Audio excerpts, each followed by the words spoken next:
Alright, what's going on guys, Rising here. Today we're doing the best class setup for the M1 IRONS. The M1 IRONS is a new free pistol for advanced warfare. It's a single action revolver, a lot similar to the 44 Magnum. So if you guys want to get on, use this class, and you'll definitely see yourself excelling to the next level. Let's go ahead and hop right into the attachments for the M1 IRONS. Now there's actually a lot of attachments you can use for the M1 IRONS. If I'm not mistaken, there's 10. 4 of those are going to be opticals. We're not going to be using any of those. What I'm going to be throwing on the M1 IRONS is the laser sight and advanced rifling. I like to hip fire with this weapon. It's very accurate. The little pin hairs on the screen are very close together. So the laser sight is just going to help you get those hip fire kills a lot easier. And also, advanced rifling is going to give you a little bit more range for those farther out kills, because it is a 2-shot to kill. So if you can have the extended range, then why not? There's really no other attachment that you could use other than those two. You might want to throw on akimbo if you don't want to use advanced rifling. Throw on akimbo or something, but for me, I like to use the laser sight and advanced rifling. Now for the perks, they're pretty much just going to be the standard perks that I would use on pretty much any other class. We have perk 1,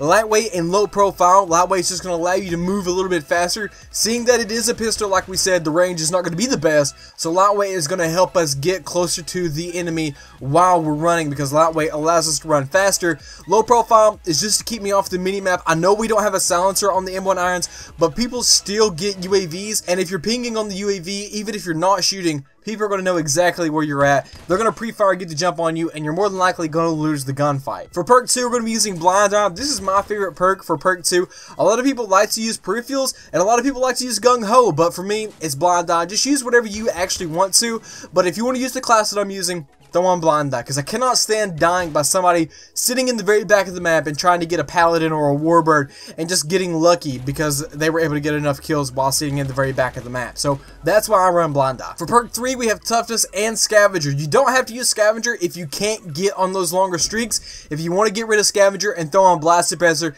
then go ahead. But you have to run toughness. Toughness is pretty much a must in advanced warfare. It reduces the flinch when shot, and seeing that it is a pistol, you need to make sure your shots land on target as much as you can. So toughness is just going to help you out. For the EXO ability, we're using EXO Overclock. And EXO Overclock is going to allow you to sprint and get up close and personal with the enemy, allowing you to get those 2-shot kills a lot more frequently. This is my favorite EXO ability, so that's why I run it on every class. Last but not least, we're going to be talking about the score streaks, and these are all personal preference, but what I like to run a lot of the times is non-lethal, so the UAV and the system hack. And on the UAV, I use threat detection and speed. This is pretty much the best combo to use on the UAV because you're allowed to see people through walls, and also if you use the speed module, it makes it a lot faster. And on the system hack, all I use is disable exosuits. People do not know how to play advanced warfare if they're not double jumping and dashing all over the place, so the disable exosuits definitely gives you an advantage on the enemy. If you don't want to use non-lethals and you want to use lethals, then go ahead and throw on the bombing run or the warbird. It's just all up to you. Like I said, it's just personal preference. But if you guys could drop a like, I would greatly appreciate that. Let's see if we can't get 200 likes on this video. I know it's a morning upload, but you guys seem to hit the ball out of the park with these morning uploads, and I really do appreciate that. Let me know your thoughts and opinions on this class setup. If you have anything that you would change, let me know down in the comments below. It's been a pleasure talking to you guys, and until the next time, it's Rising out. Peace.